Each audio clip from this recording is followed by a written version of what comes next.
आज हम स्टार्ट करने वाले हैं हेलो एल्केन टॉपिक में से एथिल ब्रोमाइड। इसमें मैंने आपको पहले से हेलो एल्केन के बारे में इंट्रोड्यूस कर रखा है। अगर हेलो एल्केन की अगर हम चर्चा करें तो हेलो एल्केन शब्द डिनोट करता है हैलोजन ऑफ एल्केन। यहाँ हैलोजन से मतलब क्या है? एक्स, जिसमें हम लोग जानते हैं फ्लोरीन, क्लोरीन, ब्रोमीन, आयोडीन।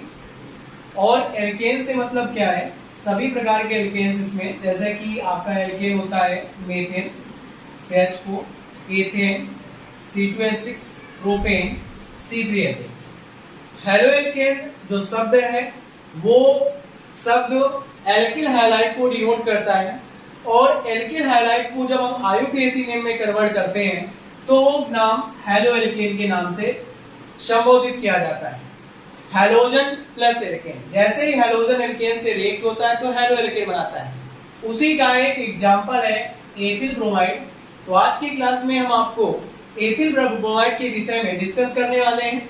बताएंगे कि एथिल ब्रोमाइड बनता कैसे, इसकी कौन कौन से मेथड हो सकते हैं बनाने के, इसकी फिजिकल प्रॉपर्टीज क्या हो सकती है, इसकी केमिकल प्रॉपर्टीज क्या हो सकती है और इसके यूजेस क्या हो सकते हैं। चलिए स्टार्ट करते हैं। तो सबसे पहले हम इसका फार्मूला लिखेंगे।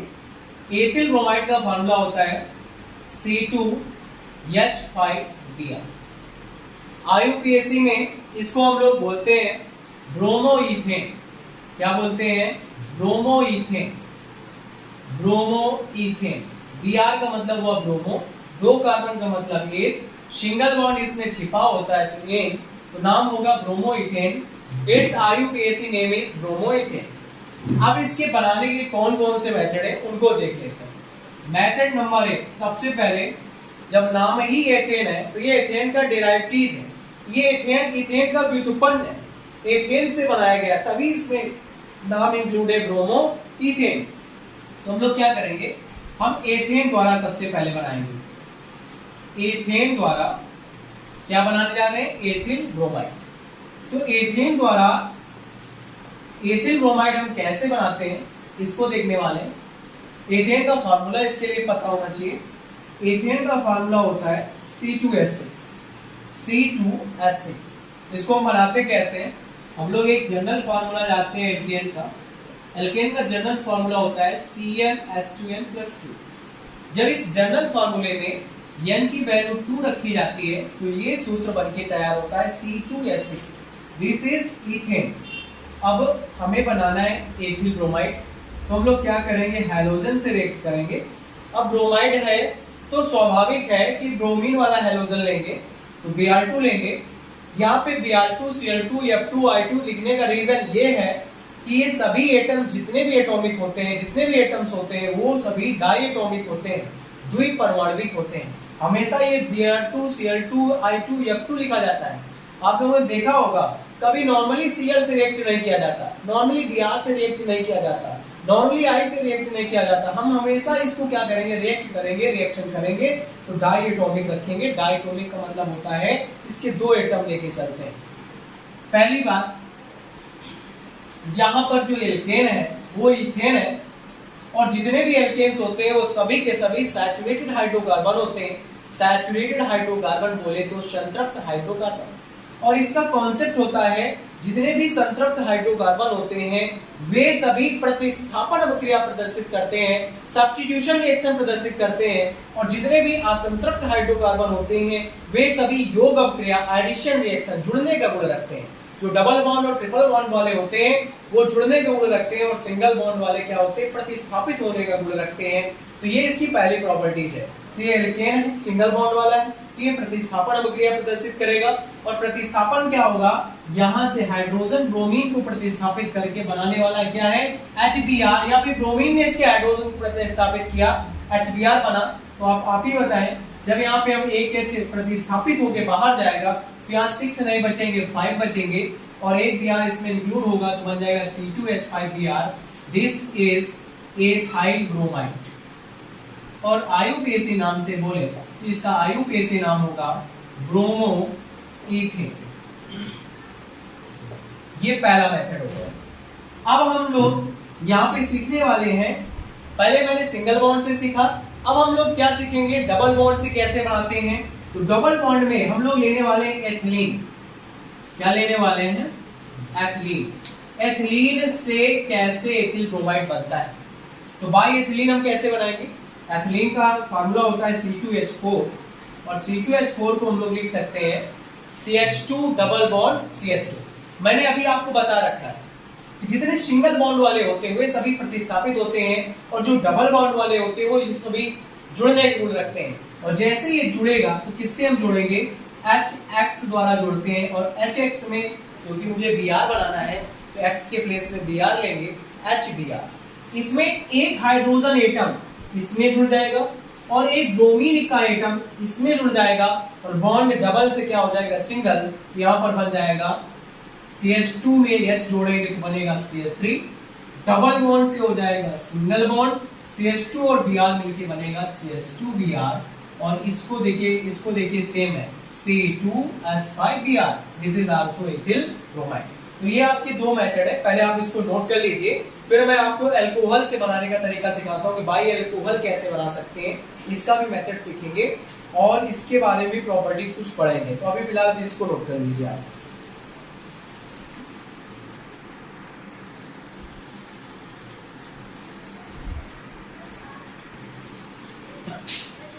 अब हम लोग अल्कोहल से बनाने वाले हैं कि अल्कोहल से किस तरीके से आपका एथिल ब्रोमाइड बन सकता है।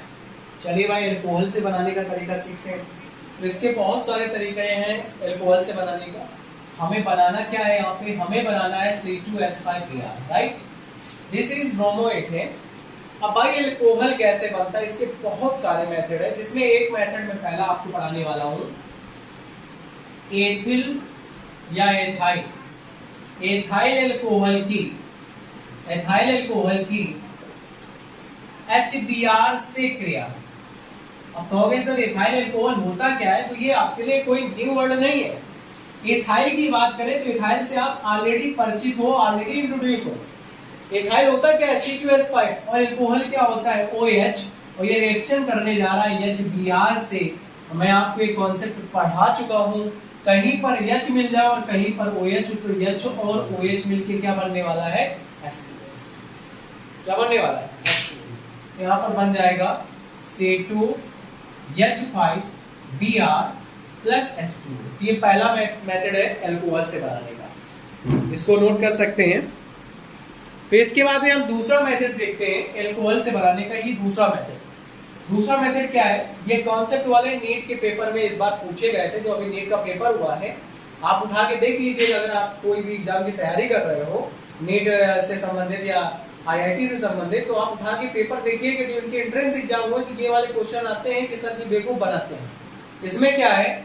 आप अल्कोहल लेंगे, अल्कोहल की क्रिया यहाँ पे PCl, तीन प्रकार के कॉन्सेप्ट बनाने वाले हैं। PCl3, अल्कोहल की रिएक्शन PCl5 और अल्कोहल की रिएक्शन SOCl2। ये तीनों कॉन्सेप्ट से प्रश्न बने थे, आप उठा के देख लेना पेपर, चेक कर लेना।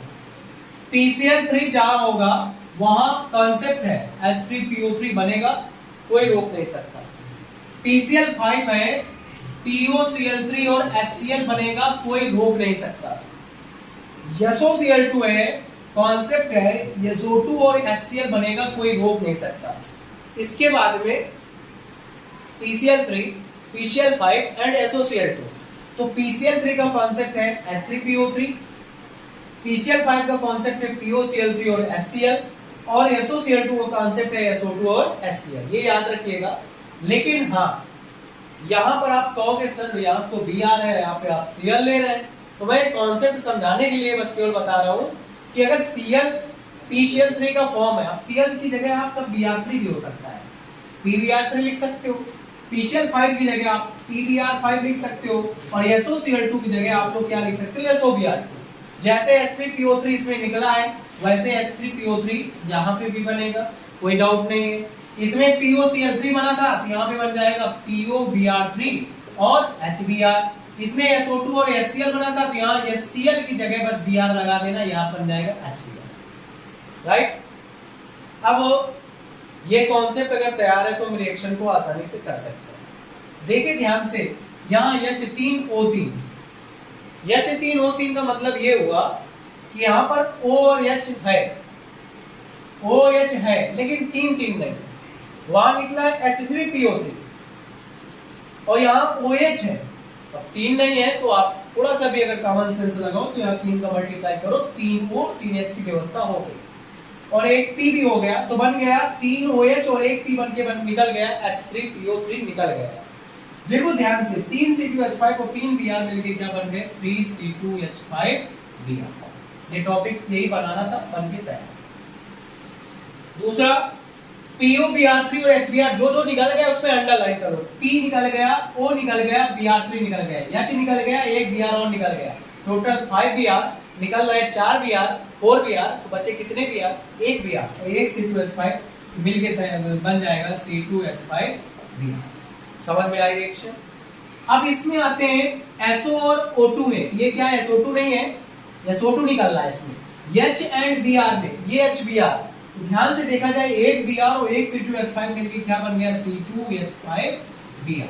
तो आपने तीनों में देखा कि C2H5Br, C2H5Br, C2H5Br ही बन रहा है और तीनों रिएक्शन कॉन्सेप्टिव रिएक्शन है। PBr3 PCl3 का कॉन्सेप्ट H3PO3 लर्न करना होगा। PbCl5 PBr5 का कॉन्सेप्ट POCl3 HCl, अगर Br है तो POBr3 और HBr। SOCl2 SO2 और HCl, अगर Br2 है तो SO2 और HBr। और बनेगा क्या? Alkyl halide. क्या बनेगा? एल्किल हैलाइड बोले तो RX। R के प्लेस में यहाँ पे यूज किया जा रहा है C2H5 और X के प्लेस में यूज किया जा रहा है Br, तो बन गया C2H5Br। ये 3 कॉन्सेप्ट है आपके सामने, ये आपको कॉन्सेप्ट लर्न कर लेना। जैसे लर्न हो जाएंगे तो अभी आपको ये लेक्चर लगातार मिलती रहेंगी, वहां पे आपको बताने की जरूरत नहीं पड़ेगी, आप खुद में खुद रिएक्शन को कर लोगे। ये कोई एक पहला टॉपिक नहीं है, आप अभी सेकंड पेपर में बहुत सारे टॉपिक पढ़ने वाले हो, वहां पे इन कॉन्सेप्ट का यूज होने वाला है, तब आपको बहुत बड़ी मदद मिलने वाली है। इसलिए इन कॉन्सेप्ट को मत भूलिएगा, इसको हमेशा लर्न रखिएगा। इसके बाद हम इसका लैबोरेटरी मेथड बताएंगे, प्रयोगशाला विधि बताएंगे, प्रयोगशाला में कैसे बनाया जाता है, अभी इसको भी नोट कर लीजिए आप। अब हम आपको इसकी प्रयोगशाला भी बताएंगे, एथिल ब्रोमाइड को प्रयोगशाला में कैसे बनाते हैं। तो प्रयोगशाला में बनाने के लिए मैं कुछ इसमें स्टेप का प्रयोग करूंगी। इसकी 2 विधियां हैं और दोनों विधियों को हमें सीखना है, ठीक। पहली विधि क्या है? पहली विधि में आपको लेना है KBr।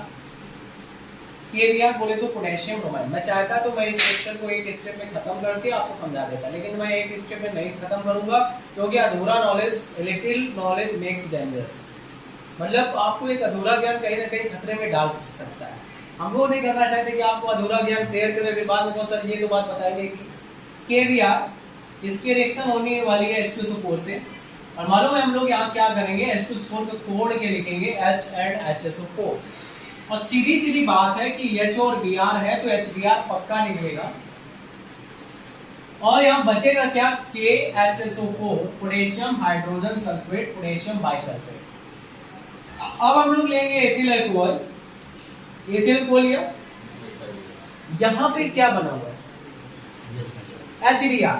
और इस HBr को हम रिएक्ट जैसे ही अल्कोहल से करेंगे तो आपको पता है कहीं पर H और कहीं पर OH हो, तो संसार की ऐसी कोई भी शक्ति नहीं है जो H2 बनने से रोक सके।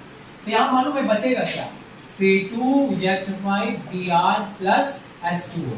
ये दिस इज फाइनल रिएक्शन। अब इसी को अगर चाहे तो इसी को एक स्टेप में भी कर सकते हैं। कैसे कर सकते हैं? लेफ्ट हैंड साइड को आप लेफ्ट हैंड साइड से जोड़ दो और राइट हैंड साइड को राइट। आप बताइए, थोड़ा सा मैं यहाँ पे ही रफ वर्क पूरे पहले ऊपर ही कर लूंगा। C2H5OH इधर है, उधर कहीं है, नहीं है, नहीं कटेगा। यहाँ KBr है, उधर कहीं KBr है, नहीं कटेगा। H2SO4 इधर है, उधर कहीं है, नहीं कटेगा। HBr है, हाँ है, इधर भी HBr, इधर भी HBr। HBr से HBr क्या होगा? कैंसिल हो गया।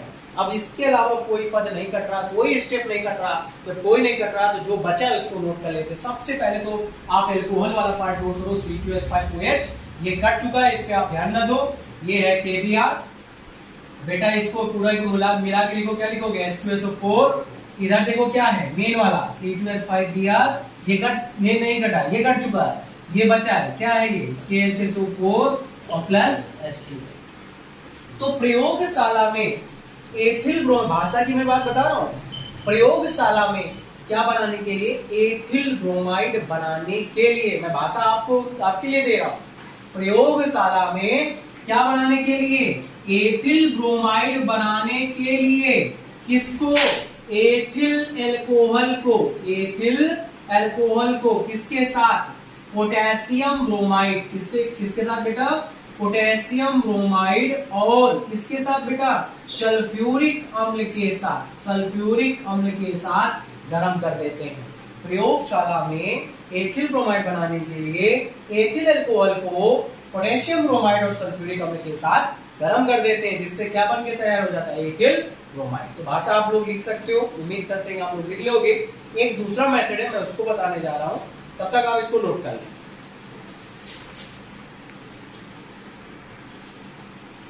अब एथिल ब्रोमाइड बनाने का दूसरा मेथड देख रहे हैं, लेबोरेटरी मेथड, प्रयोगशाला विधि। हमको क्या करना है? एथिल ब्रोमाइड बनाना है, तो फिर से हम अल्कोहल से ही बनेगा, लेकिन ये दूसरा मेथड है, ये भी प्रयोगशाला विधि भी होगी, मतलब इसको भी हम laboratory method of ethyl bromide कहते हैं। यहाँ एथिल अल्कोहल लेंगे और एथिल अल्कोहल की रिएक्शन कराते हैं लाल फास्फोरस, रेड फास्फोरस, और ये लाल फास्फोरस ब्रोमीन के साथ रिएक्ट होकर के बनाता है एथिल ब्रोमाइड। नीचे हम नोट के ले रहे हैं, यहाँ पे क्या बनाता है? Ethyl bromide, C2H5Cr। अगर P है और OH है तो H3PO3 बनने से कोई रोक नहीं सकता, ये भी कॉन्सेप्ट क्लियर है। तो देखिए यहाँ पे OH सिंगल सिंगल है, यहाँ H और O तीन तीन आ रहा है, तो सीधी सी बात है, आप 3 का मल्टीप्लाई करोगे, 3OH and 1P is equal to H3PO3 and C2H5Br is equal to C2H5Br। लेकिन ये बैलेंस नहीं है बेटा। अगर ध्यान से देखें तो 3 C2H5 है और 3 का मल्टीप्लाई करोगे तो ब्रोमीन कितना हो जाएगा? 3। और आप यहाँ पे देखो ब्रोमीन 2 है, अभी ये बैलेंस, सब कुछ बैलेंस है। ऐसा कोई भी पद नहीं है, ऐसा कोई भी एटम नहीं है जो बैलेंस ना हो, किसको छोड़ करके? ब्रोमीन को छोड़ करके, बाकी सब बैलेंस है। देखो 3 C2H5, 3 C2H5, 3 OH, 3 OH, 1 P, सब बैलेंस। लेकिन बैलेंस क्या नहीं है? ब्रोमीन। तो कोई टेंशन लेने वाली बात नहीं है। पहले आप क्या करोगे? इस ब्रोमीन में 1.5 बोले तो 1.5, 1.5, 1.5 को मल्टीप्लाई 2 से करोगे तो 1.5 मतलब 1.5 गुणे 2 करोगे 3 आ गया। अब रिएक्शन पूरी क्या हो गई? बैलेंस। लेकिन आपके मन में क्वेश्चन उठेगा, सर हमने कभी 1.5, 2.5, 3.5, पौने 3 तो पढ़ा नहीं रिएक्शन में, तो आपको टेंशन नहीं लेनी। पहले तो आप रफ वर्क कर लोगे, फिर रिएक्शन को जस्ट दोगुना कर दोगे। 3 की जगह 6, 1 की जगह 2, 1.5 की जगह 3, 3 की जगह 6 और 1 की जगह 2। अब चेक कर सकते हैं कि एक पद बैलेंस है। 6 C2H5, 6 C2H5, 6Br, 6Br, 2P, 2P, 6H, 6H, 6O, 6O, सब balance. Every step, every atom is balance. सब एक एक एटम आपका बैलेंस, आप देख सकते हैं। भाषा की बात रही तो फिर से वही लिखोगे, कौन से शाला में? प्रयोगशाला में। क्या बनाने के लिए? एथिल ब्रोमाइड बनाने के लिए। किसको? एथिल अल्कोहल को लाल फास्फोरस और ब्रोमीन के साथ क्या कर देते हैं? गर्म कर देते हैं। भाषा नहीं लिख पाओगे। प्रयोगशाला में एथिल ब्रोमाइड बनाने के लिए एथिल अल्कोहल को लाल फास्फोरस और ब्रोमीन के साथ गर्म कर देते हैं। भाषा लिख डालो इसको जल्दी से, इसकी फिजिकल एंड केमिकल प्रॉपर्टीज बता दें। स्टूडेंट्स, ये तो प्रयोगशाला विधि हो गई आपकी। अब इसके बाद भौतिक गुण की चर्चा कर लेते हैं। फिजिकल प्रॉपर्टीज इनकी कौन कौन सी है? पहली तो फिजिकल प्रॉपर्टीज में हो सकता है कि ये एक रंगहीन, कलरलेस, सुगंधित, वाष्पशील एवं भारी द्रव है। दूसरा लिख सकते हैं इसका क्वथनांक 38 डिग्री सेल्सियस होता है। तीसरा लिख सकते हैं जल में अविलेय किंतु कार्बनिक विलायकों में विलेय है। It is insoluble in water but soluble in organic compounds. It's boiling point is 38 degree Celsius and it is colourless, और ये मतलब स्वीट स्मेल एंड बोल सकते हैं हैवी वेट लिक्विड, या एक रंगहीन, सुगंधित, वाष्पशील एवं भारी द्रव। इसके तीनों फिजिकल प्रॉपर्टीज कॉपी पे नोट कर लीजिए, 3 इंपॉर्टेंट है। अब हम रासायनिक गुणों की चर्चा करेंगे, केमिकल प्रॉपर्टीज की।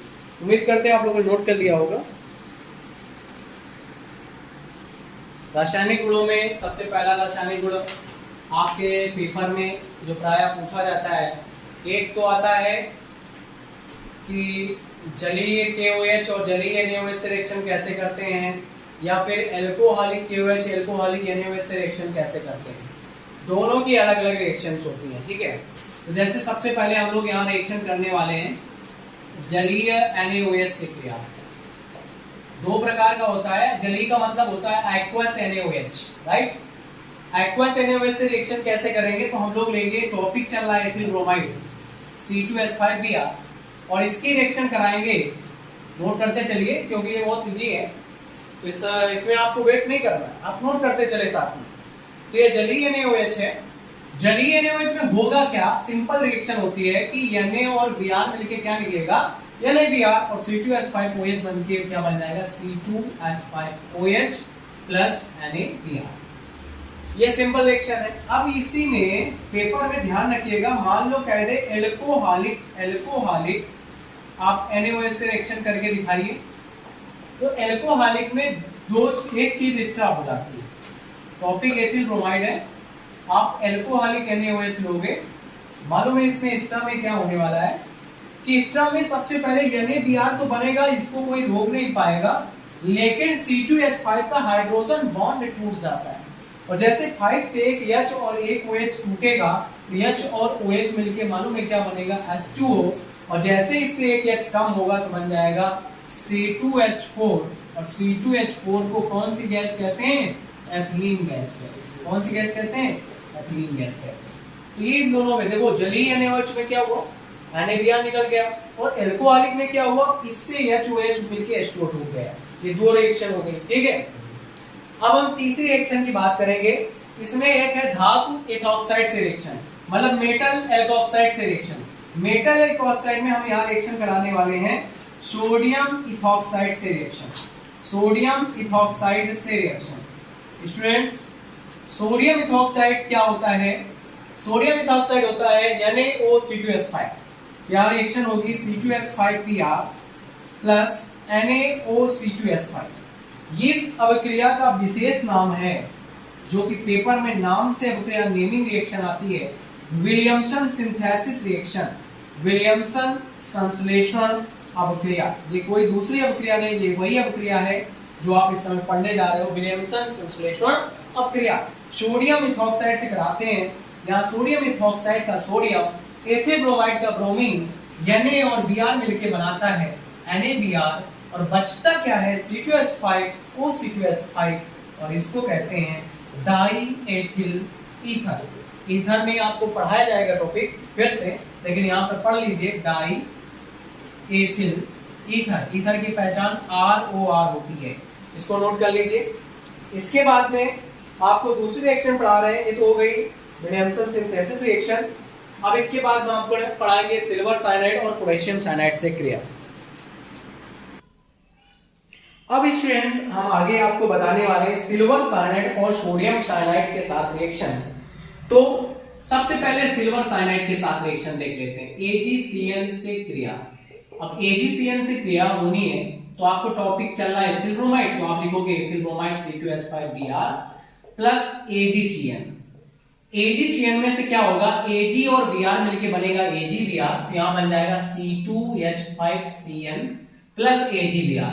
लेकिन स्टूडेंट्स यहाँ Cn नहीं बनता, मैं आपको बता दूं, क्योंकि Ag डाइवर्ट कर देता है, क्योंकि यहाँ पे नाइट्रोजन और कार्बन के बीच जब विद्युत ऋणात्मकता का क्रम होता है तो ये रोटेट हो जाते हैं। इसके कार्बन के एटम, जो कार्बन का जो इलेक्ट्रॉन होता है नाइट्रोजन परिवार की, नाइट्रोजन एटम की ओर रोटेट होता है, तो Cn वाला बन जाता है Nc, क्योंकि ये क्रियाशील कम होता है। Ag किसकी अपेक्षा कम क्रियाशील होता है, पोटेशियम की अपेक्षा। आपको पता होगा कि जो सिल्वर की क्रियाशीलता होती है विद्युत रासायनिक श्रेणी में पोटेशियम से बहुत ज्यादा कम होती है, इसलिए ऐसे Nc हुआ। लेकिन यही एथिल ब्रोमाइड की रिएक्शन आप जब KCN से करोगे स्टूडेंट्स, तो यहाँ K और Br मिलके KBr तो बनेगा, लेकिन यहाँ Nc नहीं बनेगा, यहाँ सीधा सीधा C2H5Cn प्लस KBr। तो ये एथिल साइनाइड, ये एथिल आइसोसाइनाइड। इन दोनों रिएक्शन को आप ध्यान से नोट कर लो, क्योंकि पेपर में बहुत पूछी जाती है। इसके बाद स्टूडेंट अमोनिया से रिएक्शन करेंगे। अमोनिया से रिएक्शन करने में मैं आपको जानकारी दे दूं, जब एथिल ब्रोमाइड की अमोनिया से रिएक्शन होती है तो ये प्राथमिक, द्वितीयक और तृतीयक तीनों प्रकार के एमीन बनाता है। प्राथमिक एमीन क्या होता है स्टूडेंट्स, प्राथमिक एमीन होता है RNH2, द्वितीयक एमीन क्या होता है R2NH, और तृतीयक एमीन क्या होता है R3N। एक R प्राथमिक, 2R द्वितीयक, 3R तृतीयक। हमने लिया C2H5Br प्लस, देखो ये C2H5Br की क्रिया जैसे ही हम NH3 से कराएंगे तो स्टूडेंट्स मानो ये क्या होगा, यहां से H और यहां से Br मिलके सबसे पहले HBr बन जाएगा और बन जाएगा C2H5NH2। ये वास्तव में क्या है, RaH2। फिर स्टूडेंट्स हम C2H5NH2 प्राथमिक एमीन को ले लेंगे, एथिल एमीन को, और फिर से इसकी रिएक्शन एथिल ब्रोमाइड से करा देंगे। और जैसे ही एथिल ब्रोमाइड से कराओगे तो इसका NH2 का H और इसका Br HBr बना लेगा। यहां C2H5 दो बार हो जाएगा और बन जाएगा C2H5 का होल ट्वाइस, और एक H कम हो गया तो NH, ये द्वितीयक एमीन बन गया।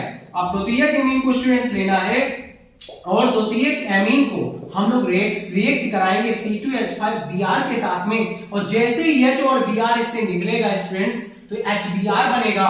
ये जो ट्वाइस है इसके साथ इंक्लूड होकर के बन जाएगा C2H5 का होल थ्राइसियन। This is tertiary amine, this is तृतीयक एमीन। ये तृतीयक एमीन है, द्वितीयक है, प्राथमिक है। इन रिएक्शंस को आप नोट कर लीजिए, स्क्रीनशॉट ले लीजिए, अच्छा रहेगा, स्क्रीनशॉट ले लो। अब जैसे एथिल ब्रोमाइड की एक होती है फिंकल-स्टीन अपक्रिया, तो फिंकल-स्टीन अपक्रिया में एथिल ब्रोमाइड लेते हैं और सोडियम आयोडाइड लेते हैं। स्टूडेंट्स ये इजी रिएक्शन है, नाम थोड़ा कठिन है, तो नाम सुन के लोग बात चौंकने लगते हैं कि फिंकल-स्टीन क्या है, तो कोई बहुत बड़ी चीज नहीं है, C2H5I प्लस NaBr। एक होती है स्वार्ट्ज रिएक्शन। स्वार्ट्ज रिएक्शन में क्या होता है स्टूडेंट्स, स्वार्ट्ज रिएक्शन में हम लोग लेते हैं AgF। ये स्वार्ट्ज रिएक्शन, एक फिंकल-स्टीन होती है, एक कौन सी होती है स्टूडेंट, फिंकल-स्टीन। एक होती है फिंकल-स्टीन और एक रिएक्शन होती है स्वार्ट्ज अपक्रिया। स्वार्ट्ज अपक्रिया तो चौंकना नहीं, यही है, बहुत सिंपल है। यहां से AgBr बाहर होगा, बनेगा एथिल क्लोराइड, ऊपर ethyl iodide plus AgBr। Finkel-Stein and Swarts reaction.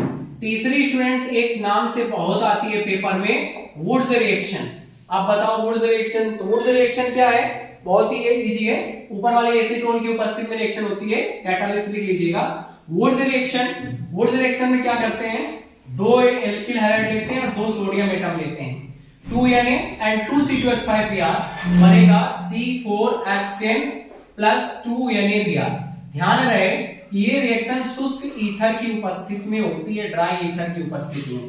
और वही जब हम फ्रैंकलैंड रिएक्शन की बात करेंगे स्टूडेंट, तो फ्रैंकलैंड रिएक्शन में यहां पर दो एथिल ब्रोमाइड, दो एल्किल हैलाइड लेते हैं और जिंक का एक एटम लेते हैं, और ये रिएक्शन भी ड्राई ईथर की उपस्थिति में होती है। यहां जिंक ब्रोमाइड ZnBr2 बनता है, तो यहां पे नॉर्मल ब्यूटेन बनता है C4H10, राइट। ये फ्रैंकलैंड रिएक्शन हो गई।